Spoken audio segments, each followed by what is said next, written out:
Senyor, como hemos cantado, volem lloar-te amb tot el cor. Queremos, Señor, que tú estés en el trono de nuestra alma, que tú seas el centro y el protagonista en el culto de hoy, que nuestros ojos miren al cielo, que tú seas el centro en nuestras vidas, que tú seas el centro en estas Navidades, en nuestro hogar, en nuestras familias, en esta iglesia local. Y queremos, Señor, reflejar esa luz de tu precioso Evangelio, que tú realmente eres la luz de la Navidad, que tú realmente eres el regalo de la Navidad. Y mientras el mundo celebra la Navidad sin ti, queremos recordarles que tú eres la razón de la Navidad. Te rogamos que sea una realidad en nuestras propias vidas, que lo podamos reflejar, que tú hables a nuestros corazones mediante la predicación de tu palabra en esta mañana. En el nombre precioso del Señor Jesús. Amén. Recuerdo hace años una broma que le hicimos a un amigo en su cumpleaños. Decidimos prepararle una caja muy bonita, con un envoltorio, con un lazo, y mientras abría aquella caja entusiasmado porque pensaba que era un regalo muy grande, dentro de esa caja se encontraba otra caja, también muy bonita, con un lazo, con un envoltorio, y mientras abría aquella caja se volvía a encontrar con otra. Nos pasamos horas preparando la sorpresa. Llegamos a hacer un paquete así de chiquitín y toda la montaña de cartones y de papeles alrededor. Y qué sorpresa para él, que cuando abrió la última cajita, estaba vacía. Después de la fiesta teníamos un regalo de verdad preparado para él, ¿vale? Pero le hicimos sufrir un buen rato. Me acuerdo de aquella gracia que le hicimos a aquel joven y lo mal que lo pasaba mientras iba abriendo regalos y su semblante de alegría iba cambiando. Me iba acordando de aquella anécdota ahora que nos acercamos al día de Navidad. Porque, queridos hermanos, queridos amigos, eso es un poco la Navidad para la gente de nuestro mundo. Mucho envoltorio, mucho papel bonito, mucho lazo, mucha pompa, mucha luz, mucha fiesta. Y en realidad, cuando examinas dónde está la esencia, ¿qué hay? No hay nada. Está completamente vacío. Si llegara alguien a vuestra casa y vuestra casa estuviera decorada y hubiera luces y hubiera un pastel en la mesa, os preguntaría, ¿qué celebráis? Y hay muchas cosas hermosas que celebrar. Uno puede celebrar un cumpleaños, puede celebrar un aniversario de boda, puede celebrar la graduación de universidad, puede celebrar que un familiar que ha estado enfermo está recuperado. Hay muchas cosas hermosas que celebrar y rememorar. Primer aniversario, 10º aniversario, 20 aniversario. Pero ha habido una bendición, ha habido una alegría, ha habido un regalo. Y por eso lo conmemoramos. Pregúntale a la gente qué celebra en Navidad. Y no vas a saber qué decirte. ¿Cuál es la razón por la cual hay tanta fiesta, tanta alegría? Porque es Navidad. Bien, ¿y qué se celebra en Navidad? ¿Navidad? Bien, pero ¿por qué celebramos Navidad? La gente no sabe por qué celebra. Es un día de familia, es un día de llenar el congelador con mucha comida, es un día de regalos, es un día de luces, pero la gente celebra sin saber qué celebra. Quisiera que viajáramos por un momento a la primera Navidad, en Lucas capítulo 2, para encontrar la verdadera razón por la cual los cristianos celebramos la Navidad. Nosotros sí sabemos lo que celebramos y tenemos la responsabilidad de recordar a nuestra sociedad, a nuestro tiempo, a nuestro país, por qué celebran lo que celebran sin saber lo que celebran. La verdadera razón de la Navidad. Hemos leído antes una lectura paralela que era la Anunciación al principio del Evangelio de Lucas y ahora estaremos en Lucas capítulo 2, versículos 1 al 7. Y dice así la descripción que hace Lucas. Aconteció en aquellos días que se promulgó un edicto de parte de Augusto César, que todo el mundo fuese empadronado. Este primer censo se hizo siendo Cirenio gobernador de Siria. E iban todos para ser empadronados, cada uno a su ciudad. Y José subió de Galilea, de la ciudad de Nazaret, a Judea, a la ciudad de David, que se llama Belén, por cuanto era de la casa y familia de David, para ser empadronado con María su mujer, desposada con él, la cual estaba encinta. Y aconteció que estando ellos allí, se cumplieron los días de su alumbramiento, y dio a luz a su hijo primogénito, y lo envolvió en pañales, y lo acostó en un pesebre, porque no había lugar para ellos en el mesón. Y el título del sermón en esta mañana es esta última frase: no había lugar para ellos en el mesón, en esa primera Navidad. Nos llama la atención lo primero en este pasaje cómo Lucas nos da tantos detalles, ¿verdad? Recordemos que Lucas era el médico, Lucas era muy detallista, Lucas es el historiador. Lucas pone en su Evangelio y luego en Hechos de los Apóstoles cantidad de detalles, pero no pone detalles por ponerlos, los pone con una agenda o con un objetivo teológico. Nos da detalles para que comprendamos la teología. Dicho de otro modo, Lucas primero es teólogo, luego es historiador. Y él quiere darnos una enseñanza en todos estos detalles que nos expone. Es un teólogo, en primer lugar, que nos está detallando la historia del Señor Jesucristo. Y nada más empezar su evangelio con todos estos detalles, nos está ya marcando un contraste tremendo. Nos dice en los primeros versículos 1 y 2, aconteció en aquellos días que se promulgó un edicto de parte de Augusto César, que todo el mundo fuese empadronado. Este primer censo se hizo siendo Cirenio gobernador de Siria. Todos estos detalles están enmarcando el momento histórico en que sucede. Nosotros cuando hablamos de una fecha ponemos un año. 1980, 1517, son años que nosotros podemos ubicar un evento histórico. En aquel entonces situaban los eventos históricos según los años de reinado de los reyes. Y eso es lo que está haciendo aquí Lucas. Está dándonos una fecha concreta. Era Augusto, el César en Roma, y era la época o el año del censo, y era Cirenio, gobernador de Siria. Está situando históricamente cuándo va a darse el nacimiento del Señor Jesucristo. Pero además no solo nos está dando una fecha, nos está planteando cuál es el panorama político. Aquí los grandes reyes y gobernadores se han repartido el poder, se han repartido el pastel. César era el emperador del Imperio Romano. Debajo de César había un gobernador de toda la región de Siria, donde también estaba Judea, que era Cirenio, y sabemos que también estaba en Judea un rey que era Herodes el Grande, un rey que no le tocaba reinar, un usurpador, ni siquiera era hebreo, era idumeo, era un extranjero. Esa sociedad estaba totalmente jerarquizada, estructurada, con reyes, gobernantes, emperadores, conflictos políticos muy grandes. El pueblo de Israel estaba bajo una opresión, tenían un rey que odiaban, como era Herodes, que había usurpado el trono. César dejaba reinar a Herodes porque le convenía tener controlada Judea.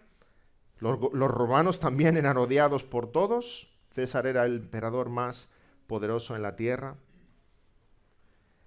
Y los judíos también despreciaban a los romanos. Eran gentiles, eran paganos, eran gente impura.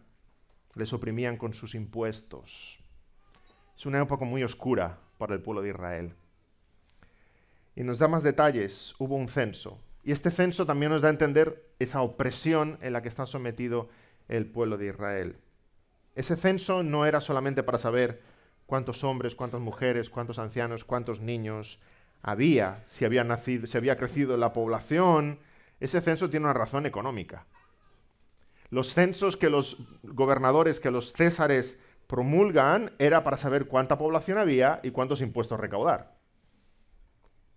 El hecho de tener que ir a Belén a censar o a registrarse en el censo, y eso lo hacían cada 14 años, era para saber cuáles eran sus orígenes, sus bienes, sus propiedades y cuándo tenían que dar hacienda. Ese es el contexto que nos está dibujando Lucas el evangelista. En pocos versículos nos está describiendo la realidad política, social de los días en que va a nacer el Señor Jesús.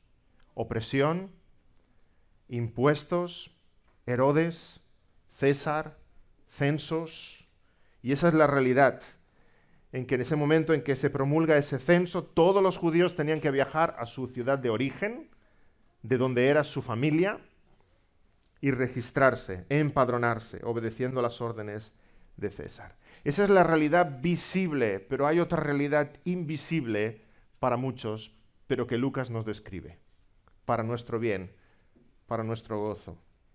Que por encima de todos esos poderosos del mundo, hay otro reino y hay otro rey que está naciendo de forma humilde y discreta. Que por encima de los planes de los hombres está el plan de Dios. Que aunque los gobernadores gobiernan y dan sus órdenes, por encima de todos los reinos de este mundo está el reino de los cielos. Que aunque los hombres quieren hacer su voluntad según sus propósitos y sus intereses, los intereses de Dios están muy por encima y Dios usa la voluntad de aún los más poderosos para cumplir sus propósitos y sus designios. Esa es la realidad que en tan poco espacio Lucas nos describe. Después de nombrar a los poderosos de la tierra, enseguida Lucas nos recuerda, José y María van hacia Belén. Se están cumpliendo las profecías. La ciudad de David, del linaje de David, porque José y María son del linaje de David. Si hubiese habido un verdadero rey de Israel en ese tiempo, era Jesús. Jesús era el verdadero descendiente de David, el auténtico rey de los judíos. No había ninguna mentira sobre la cruz cuando decían Jesús, rey de los judíos. Le acusaban de aquello, pero era verdad. Herodes era un farsante. Jesús era el verdadero rey que nace en Belén. Y dice que José subió de Galilea a Belén. Si miramos nuestros mapas diríamos bajó de Galilea a Belén, pero el pasaje dice subió. Claro, nuestros mapas los tenemos orientados norte y sur, ¿verdad? Pero para ellos desde Galilea hacia Belén era cuesta arriba. Realmente era subió hacia Belén. Así que José y María están sobre ese asno en un viaje largo, aproximadamente 150 kilómetros. Van a estar 2 días viajando cuesta arriba hacia Belén, con una mujer muy embarazada. No, María no estaba embarazada, estaba muy embarazada. Estaba a punto de dar a luz. A la ciudad de David, y para que no tengamos confusión de que el viaje no es hacia Jerusalén, dice que es Belén, porque David reinó en Jerusalén, pero David nació en Belén. Es originario de Belén, que se llama Belén. Y a propósito, Lucas está diciendo, ese matrimonio joven están viajando hacia Belén con María a punto de dar a luz, y eso nos recuerda las profecías de Miqueas 5, 1 y 2, donde describe la opresión del pueblo y describe también el cumplimiento de la llegada del Mesías. Miqueas 5 dice, rodéate ahora de muros, hija de guerreros, nos han sitiado, con vara herirán en la mejilla al juez de Israel, pero tú, Belén Efrata, pequeña para estar entre las familias de Judá, de ti me saldrá el que será Señor en Israel, y sus salidas son desde el principio, desde los días de la eternidad. Qué hermoso pasaje.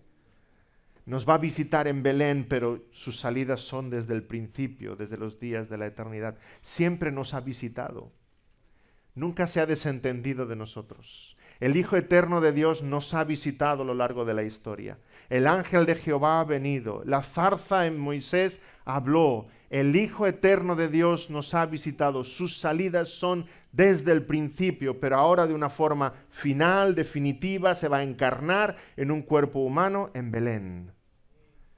Y su visita va a ser perfecta, completa.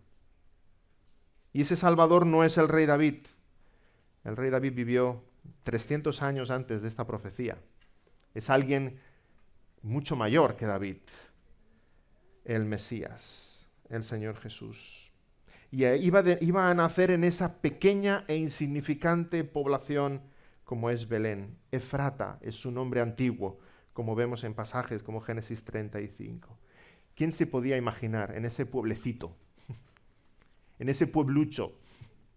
¿De ahí va a venir el rey? No, el rey nacería en todo caso en palacio, en Jerusalén, ¿verdad? Pero un insignificante pueblo, y además, como vamos a ver en un momento, en un establo. Qué inicio tan sencillo, ¿verdad? Tan humillante, tan invisible. Pero también nos dice el Señor que el reino de los cielos es como un grano de mostaza que es enterrado bajo tierra, que nadie ve, pero allí hay vida. Y crece y se hace la más grande de las plantas del jardín. Los hombres se fijan en lo grande y Dios quiere trabajar con lo pequeño. Los hombres admiran lo grande y Dios prefiere lo pequeño, porque cuando Dios prefiere lo pequeño y aquello pequeño se hace grande, más brilla su poder, más brilla su gloria, más brilla su sabiduría. El reino de los cielos empieza así, de una forma pequeña. Israel quería reinar a Saúl y se salieron con la suya, pero Dios escogió al pequeño David. Y fue el pequeño David el que mató al gigante, no Saúl. Gedeón quería ir con un gran ejército a derrotar a los madianitas y Dios le dijo, no, tienes demasiados hombres, aún pensarás que la victoria es tuya. Redúcelos. Y al final solo fueron 300. Ahora nos encontramos con esta profecía de Miqueas y no va a ser en Jerusalén, va a ser en Belén, la pequeña ciudad de Belén. Y va a ser de ese matrimonio joven que van sobre un pollino, camino de Belén, de donde van a nacer el Mesías prometido. Parecía que la profecía no se podía cumplir. Aún estaban en su casa José y María y faltaban apenas unos días para que naciera el Señor Jesús. Pero había de nacer en Belén. Lo mismo Satanás estaba sonriendo, ¿verdad? A ver cómo Dios consigue ahora que directamente vayan a Belén para que nazca allí, según la profecía de Miqueas. Y sale el edicto de César. Que todos vayan a empadronarse a su ciudad de origen. Y ahí ves ese matrimonio joven sobre ese asno, en ese largo y penoso viaje. Yo no sé cómo Jesús no nació por el camino. Nació finalmente al llegar allí, a Belén. Es el Mesías y se cumplen las profecías de Dios porque no hay nada que pueda estorbar sus planes. Un trayecto que haríamos en 2 horas de coche hoy día, tardaron aproximadamente 2 días sobre esa mula hasta llegar a Belén. De nuevo, los hombres hacen sus planes, los reyes hacen sus planes, los gobernadores hacen sus planes según su egoísmo, su orgullo, sus intereses, pero la voluntad de Dios nada la puede estorbar, está por encima de todos los designios de los hombres. Los reinos del mundo ostentan poder, el reino de los cielos, aunque es invisible y es espiritual, es el único que prevalece. Y aquí nos encontramos con la primera Navidad. No hubo luces de colores, no hubo arbolitos, no hubo ningún Santa Claus tocando el cencerro por las calles. No hubo nada de todo eso, pero era la primera Navidad. Nació el Mesías. Algo sí tiene en común con la Navidad de hoy, y es que todo el mundo se mueve, todo el mundo viaja. Todos van a celebrar la Navidad en casa de, ¿verdad? Con familiares, con amigos. En aquel momento todo el mundo estaba viajando por razón del censo. Todos tenían que ir a su ciudad de origen. Por eso los lugares de reposo, los mesones, los hostales estaban llenos, porque había tanta gente viajando. Y llegan José y María a Belén. Belén, una ciudad llena de significado, hermosa. Samuel escogió a David en Belén para ser rey. En Belén es donde Jacob enterró a su amada Raquel. En Belén es donde Ruth fue redimida por Booz. En Belén, que significa casa de pan. El pan del cielo vino a nacer en la casa de pan para ser nuestro alimento espiritual. Y no sabemos cuánto tiempo estuvieron en Belén, pero sabemos que María sale de cuentas y tiene que nacer el pequeño ya. O sea, ya. Los que sois mamás, los que sois papás, sabéis que cuando el bebé viene, viene. Ya puedes hacer lo que quieras. Cuando toca, toca. María sale de cuentas, empieza a tener contracciones y ellos no tienen dónde quedarse. Y llaman a la puerta del mesón. Había de nacer en Belén. Llegaron a Belén y es la hora del nacimiento. Seguro que María estaba asustada. Seguro que José, como todo padre novato, estaba más asustado que María. Los que somos papás estamos más asustados que las mamás, ¿verdad? Pero seguro que en ese momento buscaban dónde encontrar cobijo, dónde refugiarse del frío de la noche. Y llaman a la puerta de ese hostal, de ese mesón, y no hay lugar para ellos. Versículo 7. No había lugar para ellos en el mesón. Y aquí la palabra traducida como mesón en el griego es katáluma, se puede traducir como lugar de alojamiento, lugar de cobijo, lugar de acampada. Es un término muy amplio. No sabemos exactamente si fueron al Ritz de Belén, lo dudo, no creo que les llegara el dinero, o un albergue o un hostal. Era un lugar donde alojarse. Lo que nos llama la atención es, en primer lugar, no era una cueva, como salen tantos pesebres, ¿verdad? Yo no sé dónde aparece la cueva. No era una cueva. Y en segundo lugar, no había sitio. No había sitio. El Rey del universo llega y no hay sitio para él. Deja su palacio celestial para visitarnos y no hay sitio para él. En un simple mesón y no hay sitio para él. Hubo sitio para otros personajes de la Biblia. Recordamos los hermanos de José en el Génesis, que dejan a José y van de nuevo hacia su tierra a buscar a su padre, y en el camino dice que se alojan en un mesón y en medio de el grano que le había dado José encuentran el dinero. ¿Recordáis ese episodio? Hubo lugar para ellos en el mesón. ¿Recordáis la parábola del buen samaritano que lo recoge aquel herido y lava sus heridas y lo aloja en un mesón y le paga al mesonero el dinero que necesita para su manutención? Pero llega el Rey del cielo y no hay lugar para él en el mesón. Estaba lleno. Así que el único lugar que el mesonero les puede ofrecer es el establo. El establo es donde estaban los animales, sobre todo los caballos y las mulas para el viaje. Cuando uno llegaba a Belén, dejaba el caballo o la mula allí en el establo y él se alojaba en el mesón. Jesús acabó naciendo en el parking. Un lugar frío, húmedo, polvoriento, sucio, ruidoso, no muy bien perfumado. Y cuando uno piensa en el contraste, es tremendo. Hace 9 meses el Rey del cielo estaba en su palacio celestial, con toda la gloria y con todo el honor que merece. Y ahora está naciendo entre las bestias. Hace 9 meses estaba rodeado de ángeles que le adoraban y ahora está rodeado de animales. Hace 9 meses tenía querubines que cantaban su gloria y ahora solo el relincho de unos caballos. Entre animales, en la casa de animales, como el hijo pródigo. La diferencia es que el hijo pródigo buscó esa situación, ¿verdad? El hijo pródigo acabó donde acabó, entre animales y sin poder comer ni la comida de los animales, porque él por su transgresión, por su desobediencia, por su rebeldía, por su pecado, acabó allí. El Hijo de Dios no hizo nada para estar ahí. Quiso estar ahí. Él se humilló, él se encarnó para venir a visitarnos y empezó en el lugar más bajo. Como un hijo pródigo que se hace hijo pródigo, porque cargó sobre nosotros nuestras culpas y nuestros pecados. Dice Filipenses 2, que Cristo, siendo en forma de Dios, no estimó el ser igual a Dios como cosa a que aferrarse, sino que se despojó a sí mismo tomando forma de siervo, hecho semejante a los hombres, y estando en la condición de hombre, se humilló a sí mismo, haciéndose obediente hasta la muerte y muerte de cruz. Y el ministerio del Señor Jesucristo lo vemos desde su nacimiento. Desde el mismo momento de su nacimiento, Jesús ya nos está diciendo a qué vino, y por qué vino, y para qué vino.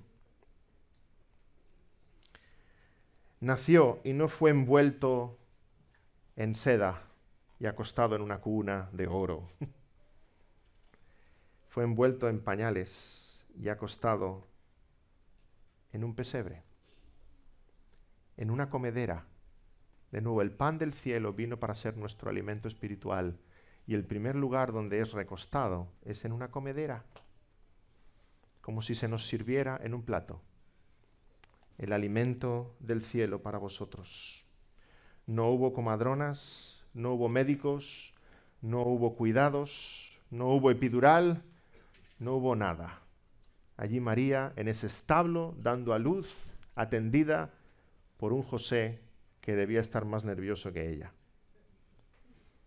Y dio a luz, dice Lucas, su primogénito.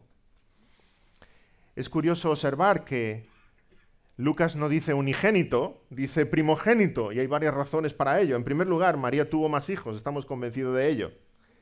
Ese dogma de María siempre virgen que se ha inventado la Iglesia Católica Romana, no sé de dónde sale, pero es que incluso la Biblia dice que Jesús tenía hermanos y hermanas. Jesús fue el primogénito, José y María tuvieron otros hijos e hijas después. Leemos en Mateo 13, 54, que se maravillaba la gente de Jesús, de su enseñanza, de su doctrina, y la gente se preguntaba, ¿de dónde tiene esta sabiduría y estos milagros? ¿No es este el hijo del carpintero? La gente está diciendo, pero si le conocemos de toda la vida, conocemos su familia, conocemos su origen, es el hijo del carpintero. ¿No se llama su madre María? ¿Y sus hermanos Jacobo, José, Simón y Judas? ¿No están todas sus hermanas con nosotros? ¿De dónde pues tiene todas estas cosas? Evidentemente Jesús fue el primero de José y María, pero José y María tuvieron hijos e hijas. Pero creo que además hay otra razón por la cual Lucas pone aquí primogénito, y es que Jesús es el heredero. Es que Jesús es el verdadero rey. Es que Jesús es de la ascendencia de David, el legítimo rey de los cielos y rey de Israel. En un mundo dominado por impostores, esto es lo que está diciendo Lucas, que se reparten el poder de forma indigna, ilegítima, este es el Rey del cielo que ha venido a reinar entre nosotros. El verdadero que merece nuestra obediencia y nuestra adoración. El que nace en la ciudad de David, tal como dicen las profecías, el Mesías que ha venido entre nosotros. El Rey de los judíos, el sucesor de David, el Salvador prometido, nace en un establo. Nace en un establo. Y ya nos está mostrando la identidad del reino. Hemos leído antes la anunciación de Gabriel a María. Y dice en los versículos de Lucas 1:30 en adelante, María, no temas, porque has hallado gracia delante de Dios, y ahora concebirás en tu vientre y darás a luz un hijo y llamarás su nombre Jesús. Este será grande y será llamado Hijo del Altísimo, y el Señor Dios le dará el trono de David su padre, y reinará sobre la casa de Jacob para siempre, y su reino no tendrá fin. Aquí se cumplen las profecías también al rey David. Se le prometió un reino que no tendría fin. Y uno se puede quedar frustrado porque después de Salomón se parte el reino. Y dices, ¿qué pasa aquí? Es el reino del Mesías, el reino que no tiene fin, que es indestructible, un reino de libertad. Pero no libertad de los romanos, como esperaban algunos, libertad del pecado. Un reino de paz, pero no de paz política, paz con Dios. Un reino de riquezas, pero no de oro y de plata, sino riquezas espirituales, porque somos herederos con Cristo. Un reino de poder, pero no poder de hombres, sino poder de Dios. Un reino que no es de este mundo. Un reino que trasciende a todas las cosas de este mundo. Un reino que es superior a todos los reinos de este mundo. Porque ¿dónde están los reinos de este mundo? Mucha grandeza, mucha pompa, mucho honor, pero ¿dónde está Persia? ¿Dónde está Roma? ¿Dónde está Egipto? ¿Dónde están cualquiera de las superpotencias? El reino de Dios es el único reino que permanece y permanece para siempre, por toda la eternidad. Porque el Rey vino, Emmanuel, Dios con nosotros, el príncipe de los ejércitos del cielo, el verdadero Rey de los judíos, hecho un bebé, nace en un establo y su reino no tendrá fin. ¿Cómo nos cuesta entender la renuncia del Señor Jesucristo? ¿Alguna vez has tenido claustrofobia? ¿Te has quedado encerrado en un ascensor? ¿En algún sitio pequeñito? Dices, ay, yo necesito más espacio, me estoy agobiando. Dios, y nos dice la palabra que los cielos de los cielos no le pueden contener, encarnado en un pequeño bebé, naciendo en un pequeño establo de una pequeña ciudad, de una pequeña nación. Ese es el sacrificio y la entrega que hizo nuestro Redentor. Y cuando llega, no hay lugar para él en el mesón. No hay lugar para él en el mesón. No hay sitio para vosotros, no podéis entrar. Desde el primer día el Señor Jesucristo nos está mostrando cuál es ya el carácter, el talante de su ministerio, de humildad, de servicio, de renuncia, de sacrificio, de desprecio. Desde antes de nacer fue despreciado por los hombres. Isaías 53, despreciado y desechado entre los hombres, varón de dolores, experimentado en quebranto. Y como que escondimos de él el rostro, fue menospreciado y no lo estimamos. José llama a la puerta, el mesonero abre y dice que lo siento mucho, pero está lleno. Ve que José va acompañado de una mujer joven, embarazada, muy embarazada. Yo creo que el mesonero hacía así, para no tener remordimientos. No hay sitio para vosotros. ¿Cómo dejas fuera una mujer embarazada en medio de la noche?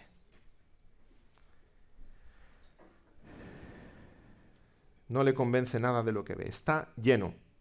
No puedo echar a ninguno de mis huéspedes. No puedo pedirle a ninguno que se vaya. No puedo pedirle a ninguno que se apriete.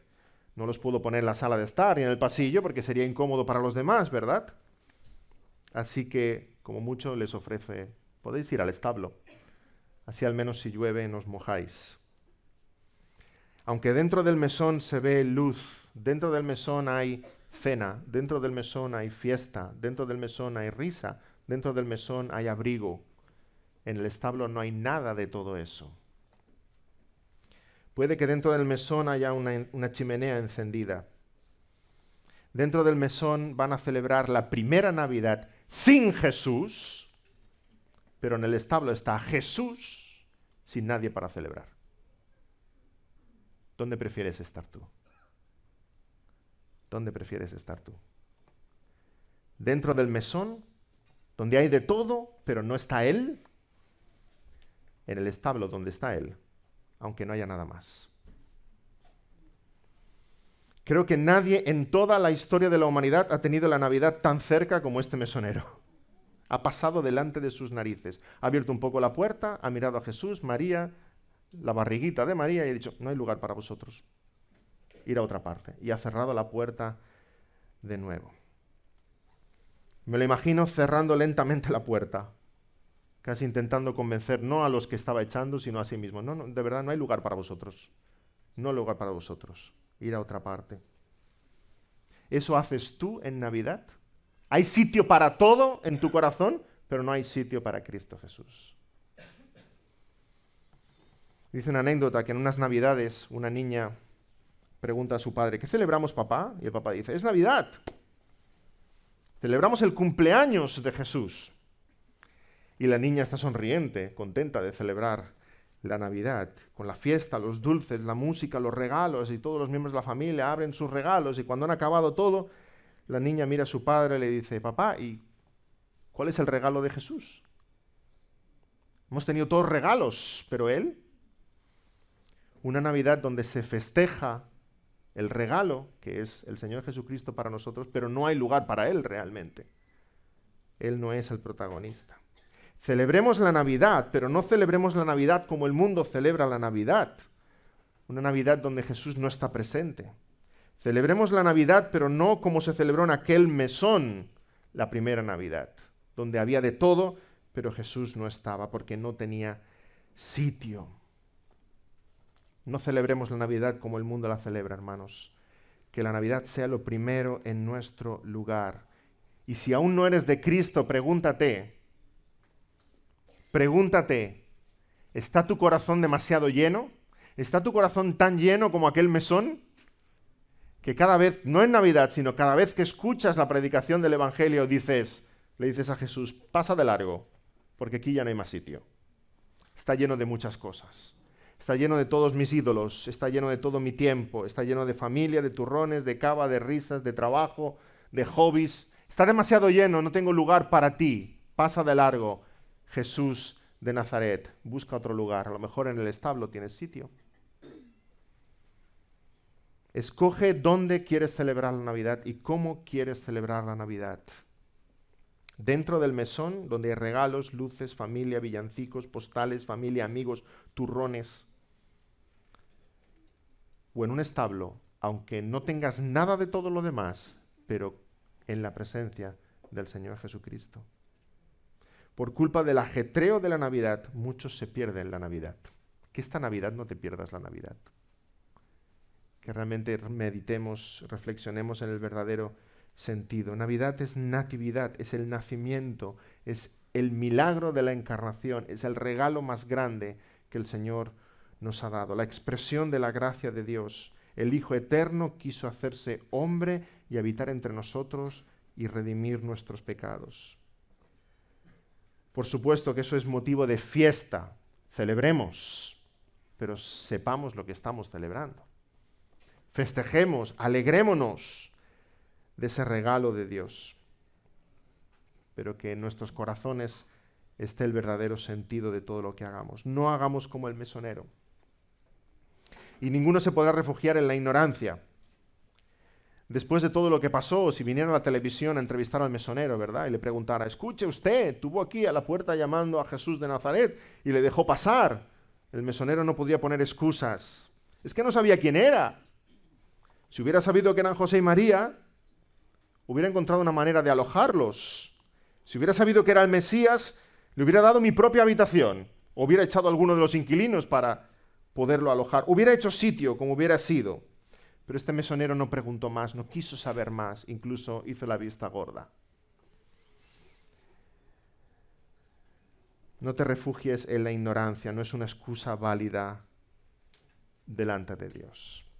Has escuchado el Evangelio, has escuchado el mensaje del Mesías. Cuando llegues a la presencia de Dios no podrás decir, es que yo no sabía quién era Jesús. Es que yo no sabía que era tan importante. Si lo hubiera sabido, hubiera hecho un poquito de sitio. Hubiera renunciado a cosas, hubiera echado ídolos de mi vida, hubiera hecho tiempo. Pero es que mi vida estaba tan llena de todo, que no había espacio para Él. Si hubiera sabido que era tan importante, hubiera hecho espacio para Él. Se acercan la Navidad y escuchamos villancicos y es la única vez que escuchamos de Jesús. A veces voy a un centro comercial y me paro porque en el villancico sale el nombre de Jesús. Digo, mira, es la única vez que lo voy a escuchar. Ahí fuera. Que en nuestros corazones, en nuestros hogares, en nuestra iglesia, esté presente el nombre de Jesús, porque sí sabemos que estamos celebrando, no como el mundo, que no sabe quién es el Señor Jesús. Ese mesonero tampoco se podrá excusar con el activismo. Evidentemente, si el mesón estaba lleno, tenía mucho trabajo, había camas por hacer, cenas que preparar, suelos que fregar. El mesonero estaba tan ocupado que no tenía tiempo para atender a esa joven pareja y ese bebé que iban a hacer. No hay sitio para vosotros, debía estar pensando. Y aunque hubiera un poquito de sitio, no tengo tiempo para atenderos. Estoy demasiado liado. ¿Y cuánta gente hoy día pone esa excusa? Es que no tengo tiempo. ¿Cuándo vas a tener tiempo? ¿Cuando estés en la tumba? ¿Cuándo vas a tener tiempo? ¿Estás así de ocupado? ¿Es la vida del mesonero tu vida? ¿Estás tan ocupado que no tienes tiempo para Jesús? La vida te consume, horas de trabajo, escuela para los niños, compromisos familiares, teleserie preferida que no falte, los quehaceres de la casa. Nunca se acaba. Nunca se acaba. Las ofertas del súper, las fotos del Facebook, la visita al médico, la revisión del coche, los zapatos nuevos. Ah, espera, encima es Navidad. Más horas en la cocina, y el arbolito, y las luces de colores, y las postales, y la familia, y decorar la casa, y tal. No tengo tiempo para Jesús. Estoy como el mesonero. Con mucho trabajo, con muchas cosas entre manos. ¿Recordáis a Marta y María? Y cuando el Señor Jesús le dice, Marta, Marta, afanada y turbada estás en muchas cosas. Pero solo una cosa es necesaria, y María ha escogido la buena parte, la cual no le será quitada. Estas Navidades, a ver si conseguimos ser un poquito más María y menos Marta. Porque tanto correr y tanto hacer, que no hagamos como el mesonero y no tengamos tiempo para Jesús. Has escogido tú la buena parte. Esta Navidad, siéntate a los pies del Mesías y escucha su voz. Escucha su palabra. Esta Navidad no hagas como el mesonero, no dejes pasar el regalo de la verdadera Navidad, la presencia del Señor Jesucristo, el regalo del Señor Jesucristo. Hemos empezado esta historia con esos gobernantes, usurpadores del trono, que se reparten el poder, y ese rey de reyes que es ignorado. Ay, si hubieran llamado a la puerta del mesón César, o Herodes, o Cirenio, ¿qué hubiera dicho ese mesonero? ¡Hombre, qué honor con la visita! ¡Pasen, pasen! Voy a hacer sitio para ustedes. Seguro que hubiera hecho sitio como hubiera sido, ¿verdad? Pero para el verdadero rey no hay lugar, porque su aspecto es humilde e insignificante, aunque es el verdaderamente poderoso. Si llamaran a la puerta de tu corazón los ricos, los poderosos, los famosos, los ídolos, las cosas materiales, todo lo que añoras, ¿cómo correríamos a hacer sitio? Pero para Jesús cuesta encontrar lugar. Hazle entrar esta Navidad, que el Señor Jesucristo sea lo primero en tu corazón, en cada uno de nosotros. Que Él tenga el trono en tu corazón, que Él tenga el primer lugar en el mesón de tu corazón. Y oirás que Él es el Hijo eterno, que Él es el verdadero Rey, que Él se hizo carne, que Él nació en Belén, que Él es el Rey de Reyes, que ve que tienes el corazón lleno de muchas cosas, que no quiere que le digas que no hay lugar para Él, que te ama, que quiere ser tu Señor, que quiere ser tu Salvador, que su gracia es inmensa. ¿Sabéis? El Señor Jesucristo vino a visitarnos y nosotros no tuvimos lugar para Él ni en un miserable mesón de un pequeño pueblo. Cuando nosotros vayamos, Él está preparando habitación para nosotros. Esa es la gracia, inmensa gracia del Señor Jesucristo, que Él no nos paga con la misma moneda, que nuestro mal Él nos lo paga con bien. En la casa de mi Padre muchas moradas hay. Si así no fuera, yo os lo hubiera dicho. Sabéis, no hubo lugar para mí en el mesón, pero yo voy a preparar lugar para vosotros. Y si me fuere, os prepararé lugar.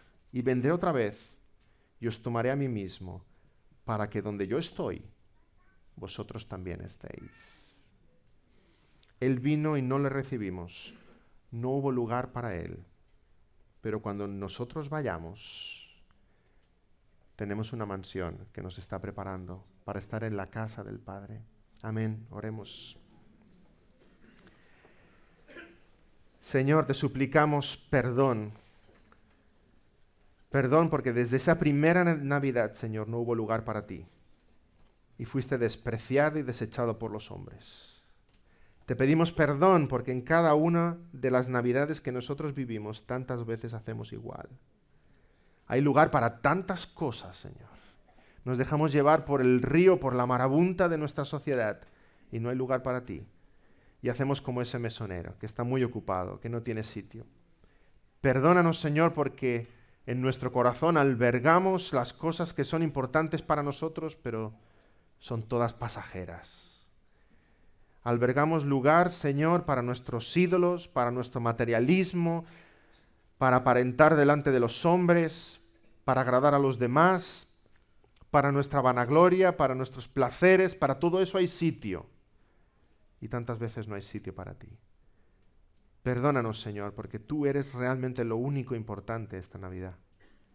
Y no solo esta Navidad, sino todos los días de nuestra vida.